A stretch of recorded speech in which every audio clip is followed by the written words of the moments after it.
18 अप्रैल 1912 America के New York में रात के लगभग 9:30 बजे का समय था। घनघोर बारिश के बीच करीब 40,000 लोग किसी का बेसब्री से इंतजार कर रहे थे। यह वह काली रात थी जब न्यूयॉर्क में दर्द का सैलाब आने वाला था। 3 दिनों से ये लोग एक जहाज का इंतजार कर रहे थे जिसका नाम था कारपेथियन। यह जहाज अपने साथ एक ऐसी दर्दनाक कहानी लेकर लौटा था जिसे सुनकर आज भी लोगों के दिल दहल जाते हैं। एक ऐसा जहाज जिसे कभी न डूबने वाला माना जाता था, RMS टाइटैनिक, जिसने सैकड़ों जिंदगियों को समंदर में समा दिया। और कारपेथियन पर सवार थे वे चुनिंदा लोग जिन्होंने टाइटैनिक के रौद्र रूप को अपनी आंखों से देखा था। यह इतिहास की वो दिल दहला देने वाली घटना थी जिसे कोई भी व्यक्ति कभी भूल नहीं सकता। इस घटना ने अपने पीछे कई रहस्यों को छोड़ दिया।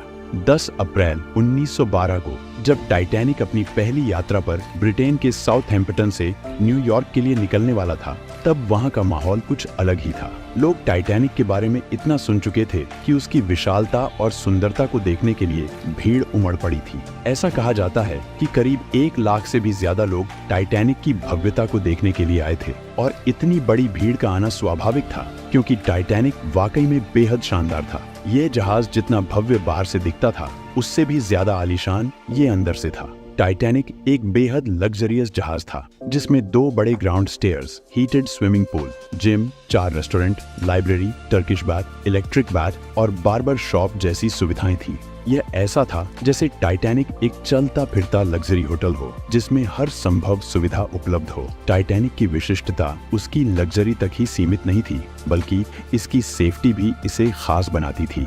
उस समय टाइटैनिक दुनिया का सबसे बड़ा, सुरक्षित और मजबूत जहाज माना जाता था। टाइटैनिक को इस प्रकार से डिजाइन किया गया था कि इसे अनसिंकेबल यानी कभी न डूबने वाला जहाज कहा जाता था। और सच कहें तो टाइटैनिक वाकई ऐसा जहाज था जिसे डूबना नामुमकिन माना जाता था, क्योंकि इसे बनाया ही कुछ इस तरह से गया था। इसके निर्माण में डबल बॉटम हॉल का इस्तेमाल किया गया था। दरअसल हॉल जहाज के बाहरी आवरण को कहा जाता है जो जहाज को मजबूती प्रदान करता है। टाइटैनिक के डबल बॉटम हॉल के कारण अगर उसका निचला हॉल किसी टक्कर से टूट भी जाए तो दूसरा हॉल जहाज को सुरक्षित रखेगा और डूबने से बचा लेगा। टाइटैनिक का एक और सेफ्टी फीचर इसे और भी सुरक्षित बनाता था। दरअसल टाइटैनिक को 16 वाटर टाइट कंपार्टमेंट्स में डिवाइड किया गया था। जहाज का यह निचला भाग जहाज का मुख्य हिस्सा होता है जो पानी के अंदर रहता है। यदि इस हिस्से में कहीं पर कोई छेद हो जाए तो धीरे धीरे पानी जहाज के अंदर भरने लगेगा और कुछ समय बाद जहाज पानी में समा जाएगा। लेकिन टाइटैनिक के निचले हिस्से को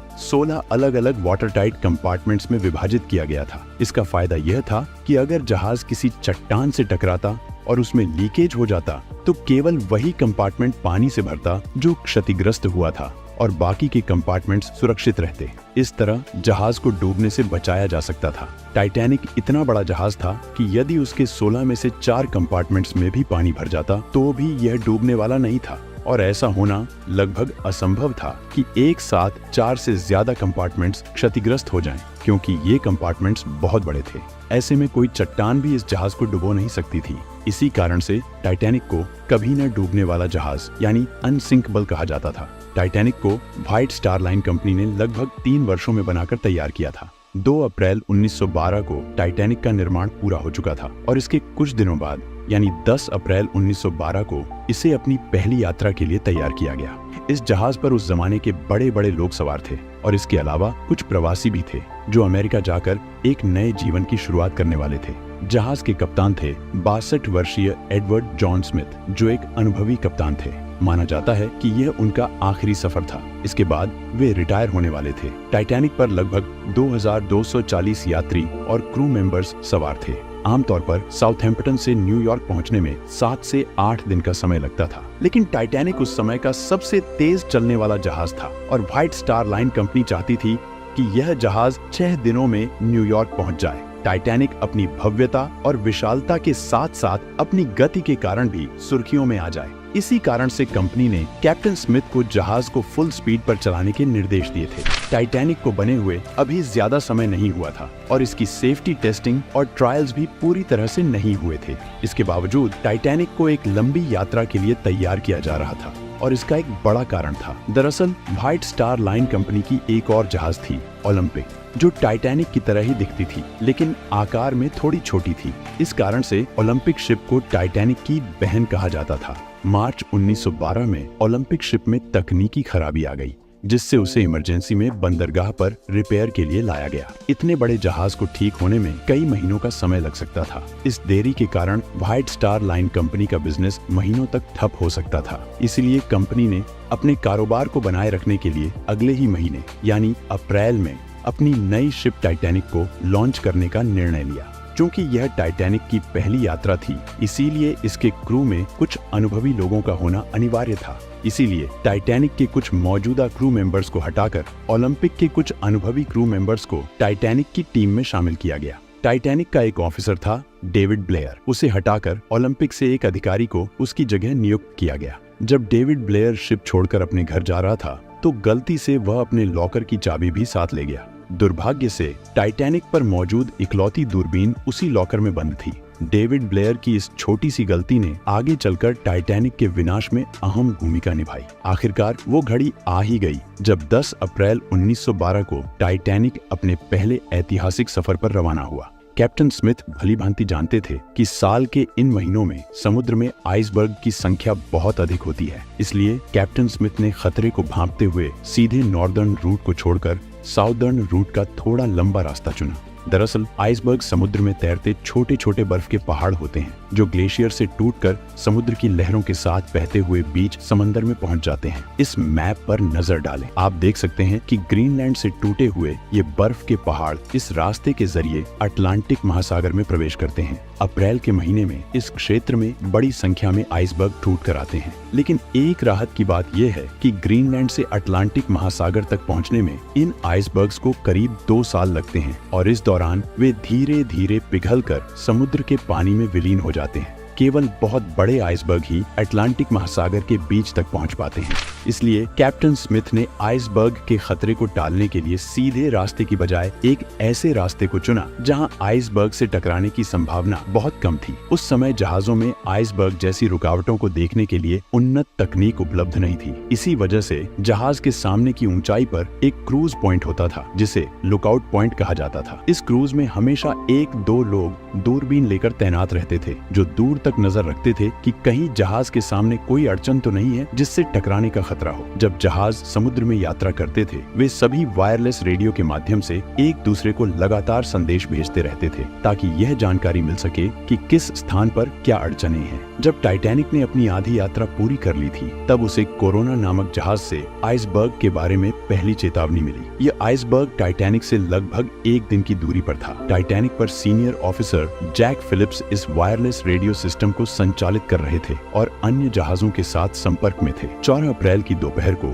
टाइटैनिक को आइसबर्ग के बारे में दूसरी चेतावनी मिली। वायरलेस ऑपरेटर जैक फिलिप्स ने इन चेतावनियों के बारे में जहाज के कप्तान को सूचित किया। इस पहली यात्रा पर टाइटैनिक के मालिक जोसेफ ब्रूस भी जहाज पर मौजूद थे। जब कैप्टन स्मिथ ने टाइटैनिक के मालिक जोसेफ ब्रूस को आइसबर्ग की चेतावनियों के बारे में बताया, तो ब्रूस ने इन चेतावनियों को नजरअंदाज कर दिया। उनका मानना था कि समुद्र में आइसबर्ग मिलना एक सामान्य बात है और जिस जहाज पर वे सवार हैं वह बेहद मजबूत और कभी न डूबने वाला है। ब्रूस नहीं चाहता था कि इन चेतावनियों के कारण जहाज की गति कम हो और वह अपने निर्धारित समय से देर से पहुंचे। इसके बाद टाइटैनिक को आइसबर्ग की 5 और चेतावनियां मिली और आखिरी चेतावनी कैलिफोर्निया जहाज से आई थी। रात हो चुकी थी और दुर्भाग्य से उस रात आसमान में चांद भी नहीं था, जिससे विजिबिलिटी बहुत कम हो गई थी। ऊपर से क्रूज में बैठे लोगों के पास दूरबीन भी नहीं थी, जिससे वे दूर से ही सामने आने वाली अड़चनों को देख पाते। टाइटैनिक अपनी फुल स्पीड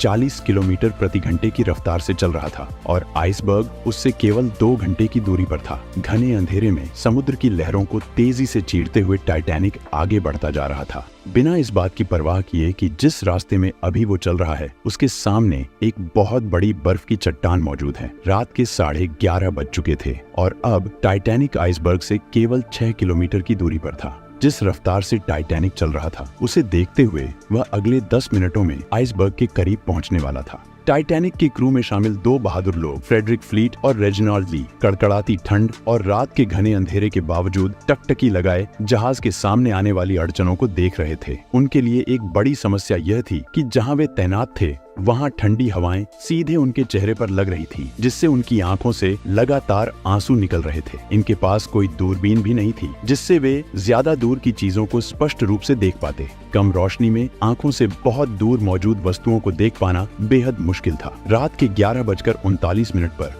क्रूज पर तैनात फ्रेडरिक फ्लीट की नजर सामने एक आइसबर्ग पर पड़ी। उसने बिना किसी देरी के तुरंत 3 बार घंटी बजाई और तुरंत ब्रिज पर मौजूद ऑफिसर्स को फोन करता है और बताता है कि सामने आइसबर्ग है, जल्दी से जहाज को लेफ्ट साइड में मोड़ो। ब्रिज पर मौजूद फर्स्ट ऑफिसर विलियम मर्डॉक ने जैसे ही आइसबर्ग की चेतावनी सुनी तो उसने तुरंत एक्शन लेते हुए फुल स्पीड में इंजन को रिवर्स चालू कर दिया और जहाज को तेजी से बाईं ओर मोड़ने का प्रयास किया। लेकिन अब बहुत देर हो चुकी थी। जहाज की रफ्तार इतनी अधिक थी कि इतने कम समय में रिवर्स इंजन चालू करने के बावजूद इसे रोक पाना असंभव था। साथ ही टाइटैनिक इतना बड़ा था कि उसे अचानक मोड़ना भी संभव नहीं था। हालांकि उन्होंने जहाज का रास्ता काफी हद तक मोड़ दिया, लेकिन रात के 11:40 पर टाइटैनिक का आगे का राइट वाला हिस्सा बर्फ की चट्टान से टकरा गया। ये टकराव इतनी जोर से हुआ कि जहाज पर मौजूद सभी यात्रियों को इसने हिलाकर रख दिया। दुर्भाग्यवश टाइटैनिक का डबल बॉटम हाल किसी काम नहीं आया, क्योंकि आइसबर्ग से हुआ इम्पैक्ट जहाज के साइड में हुआ था, जहां सिर्फ एक ही लेयर थी। जब कैप्टन स्मिथ ने जहाज के नुकसान का निरीक्षण किया तो यह पाया गया कि जहाज के 6 कंपार्टमेंट्स बुरी तरह क्षतिग्रस्त हो चुके थे और उनमें तेजी से पानी भर रहा था। ये देखकर कैप्टन स्मिथ हैरान रह गए, क्योंकि जहाज केवल 4 कंपार्टमेंट्स के भरने तक ही तैर सकता था, लेकिन 6 कंपार्टमेंट्स में पानी भरने का मतलब था कि जिस जहाज को अब तक कभी न डूबने वाला समझा जा रहा था वह अब डूबने वाला था। टकराव के बाद 20 मिनट बीत चुके थे और रात के 12 बजते ही कैप्टन स्मिथ ने क्रू को निर्देश दिया कि वे तुरंत एक डिस्ट्रेस सिग्नल भेजें ताकि आसपास मौजूद कोई जहाज उनकी मदद के लिए आ सके। वायरलेस ऑपरेटर जैक फिलिप्स बिना देरी किए लगातार डिस्ट्रेस सिग्नल्स भेजने लगे, लेकिन दुर्भाग्यवश आसपास कोई भी जहाज ऐसा नहीं था जो टाइटैनिक के भेजे गए डिस्ट्रेस सिग्नल्स को पकड़ सके। इस बीच 6 कंपार्टमेंट्स पहले ही पानी से भर चुके थे और अब पानी डेक के ऊपर से बहने लगा। स्थिति की गंभीरता को देखते हुए कैप्टन स्मिथ ने लाइफ बोट्स को समंदर में उतारने का आदेश दिया और सभी लाइफ बोट्स को बाहर निकालने की प्रक्रिया शुरू हो गई। दुर्भाग्य से उस समय टाइटैनिक पर केवल 20 लाइफ बोट्स ही मौजूद थीं और प्रत्येक लाइफ बोट की क्षमता सिर्फ 65 लोगों की थी। इन 20 लाइफ बोट्स के जरिए लगभग 1300 लोगों को ही बचाया जा सकता था, जबकि जहाज पर 2000 से ज्यादा लोग सवार थे। जल्दबाजी में शुरू में जो लाइफ बोट्स उतारी जा रही थी उनमें सिर्फ 27-28 लोगों को ही भेजा जा रहा था, जिससे लाइफ बोट्स को पूरी तरह भरा भी नहीं जा रहा था। प्रोटोकॉल के अनुसार महिलाओं और बच्चों को पहले लाइफ बोट में भेजा जाना था। वहीं जहाज पर कुछ लोग ऐसे भी थे जो मानते थे कि टाइटैनिक डूब ही नहीं सकता और वे पूरी तरह से निश्चिंत थे। इस दौरान जैक फिलिप्स लगातार डिस्ट्रेस सिग्नल्स भेज रहे थे और सौभाग्य से उनका एक सिग्नल पास में मौजूद एक जहाज कारपेथिया तक पहुंचता है। रात 12:30 बजे के करीब कारपेथिया से संदेश आता है कि वे टाइटैनिक पर मौजूद लोगों को बचाने के लिए आ रहे हैं, लेकिन बदकिस्मती से कारपेथिया जहाज टाइटैनिक से अभी भी लगभग 107 किलोमीटर दूर था। अपनी पूरी रफ्तार से भी चलते हुए कारपेथिया को टाइटैनिक तक पहुंचने में लगभग 4 घंटे लगने वाले थे। अब सवाल ये था कि क्या टाइटैनिक इतने समय तक सरवाइव कर पाएगा? जैसे जैसे टाइटैनिक के आगे के हिस्से में पानी भरता जा रहा था, वैसे वैसे जहाज आगे की ओर झुकता जा रहा था और पानी में डूबता जा रहा था। जैसे ही टाइटैनिक का झुकाव बढ़ने लगा, लोगों में हड़कंप मच गया। अब सभी को एहसास हो गया था कि टाइटैनिक डूबने वाला है और हर कोई अपनी जान बचाने के लिए लाइफ बोट में जगह पाने की कोशिश करने लगा। फर्स्ट क्लास के यात्रियों को लाइफ बोट में चढ़ाने की प्राथमिकता दी जा रही थी। 1:50 पर जब आखिरी लाइफ बोट को जहाज से उतारा गया, तब भी 1500 से अधिक लोग जहाज पर बचे थे। चारों ओर खौफ का माहौल था। जो लोग तैरना जानते थे वे समुद्र में कूद रहे थे, लेकिन समुद्र की बेरहमी भी कम नहीं थी। उस समय समुद्र का पानी -2 डिग्री सेल्सियस तक ठंडा था। इतने ठंडे पानी में कोई भी व्यक्ति 15 से 30 मिनट से ज्यादा जिंदा नहीं रह सकता था। कुछ लोगों ने तो मौत को स्वीकार कर लिया था और मौत को गले लगाने के लिए तैयार थे।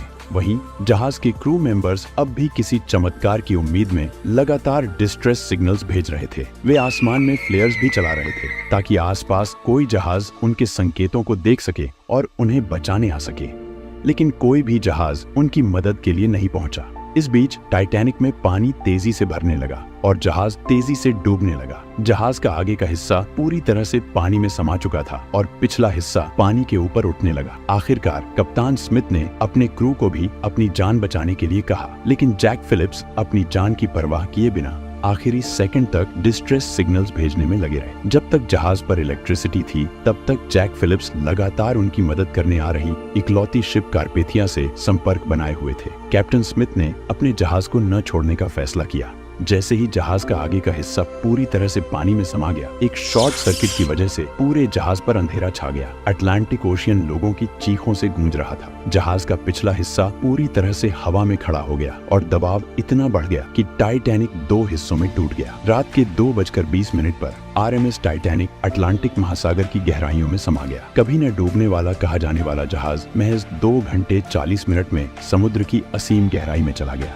जो 1500 से अधिक लोग टाइटैनिक पर बचे थे, उनमें से कुछ जहाज के साथ डूब गए और कुछ को समुद्र के बेहद ठंडे पानी ने अपनी चपेट में ले लिया। कैप्टन स्मिथ आखिरी पल तक अपने जहाज पर डटे रहे। टाइटैनिक के डूबने के लगभग 2 घंटे बाद अगली सुबह कारपेथिया जहाज बचे हुए लोगों को बचाने के लिए पहुंचा, लेकिन केवल 706 लोग ही इस भयंकर हादसे में जिंदा बच पाए। 3 दिन बाद 18 अप्रैल 1912 को रात 9:30 बजे कारपेथिया न्यूयॉर्क पहुंचा, जहां 40,000 लोग भारी बारिश के बीच उनका इंतजार कर रहे थे। इस हादसे के बाद कई ऐसे सवाल खड़े हुए जिनका जवाब लोग आज भी खोज रहे हैं। लेकिन जब इस घटना की जांच की गई तो एक चौंकाने वाली सच्चाई सामने आई। जब टाइटैनिक डूबा था तब उस पर सवार हर एक व्यक्ति को बचाया जा सकता था, क्योंकि टाइटैनिक से केवल 37 किलोमीटर दूर एक और जहाज मौजूद था जो समय पर आकर सहायता कर सकता था। ये वही कैलिफोर्नियन जहाज था जिसने टाइटैनिक को आखिरी बार आइसबर्ग की चेतावनी दी थी। लेकिन ऐसा क्या हुआ कि कैलिफोर्नियन जहाज टाइटैनिक की मदद के लिए आगे नहीं बढ़ा, जबकि उन्हें आसमान में छोड़ी गई फ्लेयर्स भी दिखाई दे रही थीं? जांच में यह सामने आया कि आइसबर्ग के खतरे को देखते हुए कैलिफोर्नियन जहाज ने रात में आगे बढ़ने का जोखिम न लेने का फैसला किया और वहीं ठहर गया। और उन्होंने रात में अपने वायरलेस रेडियो को भी बंद कर दिया था, जिससे उनको टाइटैनिक का कोई भी डिस्ट्रेस सिग्नल रिसीव ही नहीं हो पाया। जब कैलिफोर्नियन के क्रू ने टाइटैनिक से छोड़े जा रहे रॉकेट्स और फ्लेयर्स को देखा तो उन्होंने तुरंत अपने कप्तान स्टैनली लॉर्ड को इसकी जानकारी दी। स्टैनली लॉर्ड ने अपने क्रू को मोर्स लैंप के जरिए टाइटैनिक को संकेत भेजने के लिए कहा और कैलिफोर्नियन का क्रू लगातार मोर्स लैंप से टाइटैनिक को सिग्नल भेजता रहा। लेकिन शायद टाइटैनिक पर इतनी अफरा तफरी मची हुई थी कि किसी ने कैलिफोर्नियन से आ रहे इन मोर्स सिग्नल्स पर ध्यान नहीं दिया। दरअसल उस समय इस प्रकार के लैंप्स और डॉट्स के जरिए एक जहाज से दूसरे जहाज से संपर्क करने के लिए मोर्स कोड का इस्तेमाल किया जाता था। अगर कैलिफोर्नियन जहाज का रेडियो चालू होता तो शायद इस दुर्घटना में इतनी जानें नहीं जाती। टाइटैनिक के इस भयानक हादसे के बाद साल दर साल बीतते गए, लेकिन एक सवाल जो लोगों को लगातार परेशान कर रहा था वह यह था कि जिस जहाज को कभी न डूबने वाला कहा जाता था वह आखिर कैसे डूब गया। इस सवाल का जवाब तभी मिल सकता था जब टाइटैनिक का मलबा ढूंढा जाता। कई सालों तक अटलांटिक महासागर में खोजबीन की गई, लेकिन महासागर ने टाइटैनिक को अपनी गहराइयों में इस तरह छुपा रखा था कि उसका मलबा किसी को मिल ही नहीं रहा था। RMS टाइटैनिक के मलबे को ढूंढते ढूंढते 70 से अधिक साल बीत गए। फिर 1 सितंबर 1985 में पहली बार टाइटैनिक के मलबे की झलक देखने को मिली। अमेरिकन ओशनोग्राफी स्पेशलिस्ट रॉबर्ट बैलार्ड वह व्यक्ति थे जिन्होंने टाइटैनिक के मलबे को खोज निकाला। जब से टाइटैनिक का मलबा मिला है तब से लेकर आज तक उस पर कई बार खोजबीन की जा चुकी है, लेकिन टाइटैनिक के मलबे पर किए गए रिसर्च ने अंततः इस रहस्य को सुलझा ही दिया कि यह अनसिंकेबल माना जाने वाला जहाज क्यों और कैसे डूबा। ओशनोग्राफी के होश उड़ गए जब उन्होंने टाइटैनिक के मलबे को देखा, क्योंकि टाइटैनिक समुद्र के बॉटम में 2 हिस्सों में टूटा पड़ा है। जहाज का आगे का हिस्सा अच्छी कंडीशन में था, जबकि पिछला हिस्सा इतनी बुरी हालत में था कि उसे देखकर यह विश्वास करना मुश्किल हो रहा था कि यह टाइटैनिक का ही भाग है। यह हिस्सा फ्रंट वाले हिस्से से लगभग 2000 फीट की दूरी पर पाया गया। गहन जांच के बाद यह पता चला कि जब टाइटैनिक का निर्माण किया गया था तो इसके ढांचे को मजबूती देने के लिए जिन रिवेट्स का इस्तेमाल किया गया था वे स्टील की नहीं बल्कि कास्ट आयरन की थी। जहाज बनाने वाली कंपनी ने यहाँ पर कॉस्ट कटिंग की कोशिश की आपको बता दूं कि रिवेट्स का इस्तेमाल वेल्डिंग में किया जाता है। अब चूंकि कास्ट आयरन स्टील से नरम होता है, इस वजह से जिस जगह पर आइसबर्ग टाइटैनिक की बॉडी से टकराया, उस जगह के रिवेट्स प्रेशर पड़ने की वजह से खुल गए और आपस में जुड़ी प्लेट्स अपनी जगह से खिसक गई, जहां से पानी को अंदर घुसने का रास्ता मिल गया। इसके अलावा टाइटैनिक के बेस यानी निचले हिस्से में आग भी लगी हुई थी। ये आग टाइटैनिक के समुद्र में यात्रा करने से पहले से ही लगी हुई थी और इस बात का जीता जागता सबूत है टाइटैनिक की यात्रा से पहले लिए गए फोटोज। इन फोटोज में जलने का ब्लैक स्पॉट साफ देखा जा सकता है। इस आग ने टाइटैनिक के उस हिस्से को 70% तक कमजोर कर दिया था और बदकिस्मती से आइसबर्ग भी उसी जगह टकराया था जो जगह पहले से ही कमजोर हो चुकी थी। इन दोनों कारणों की वजह से जहाज में आसानी से छेद हो गया और पानी जहाज के वाटर टाइट कंपार्टमेंट में घुस गया और कभी न डूबने वाला जहाज अपनी पहली ही यात्रा में डूब गया। आज टाइटैनिक का मलबा समुद्र की गहराइयों में वातावरण से लड़ाई लड़ते हुए अपने अस्तित्व को खोता जा रहा है और ऐसा माना जाता है कि आने वाले कुछ सालों में समुद्र से टाइटैनिक के यह निशान भी गायब हो जाएंगे। टाइटैनिक की यह घटना सच में एक दिल दहला देने वाली घटना थी। लेकिन दोस्तों, ये तो केवल एक जहाज की कहानी थी, लेकिन धरती पर एक ऐसी रहस्यमय जगह भी है जहां सैकड़ों शिप्स और प्लेन्स समुद्र में डूबकर गायब हो जाते हैं और फिर दोबारा कभी नहीं मिलते। इस जगह के बारे में जानने के लिए इस वीडियो को एक लाइक और चैनल को सब्सक्राइब करके आपके सामने है इस वीडियो को देख सकते हैं। इस वीडियो में बस इतना ही। मैं आपसे उसी वीडियो में मिलता हूँ। धन्यवाद।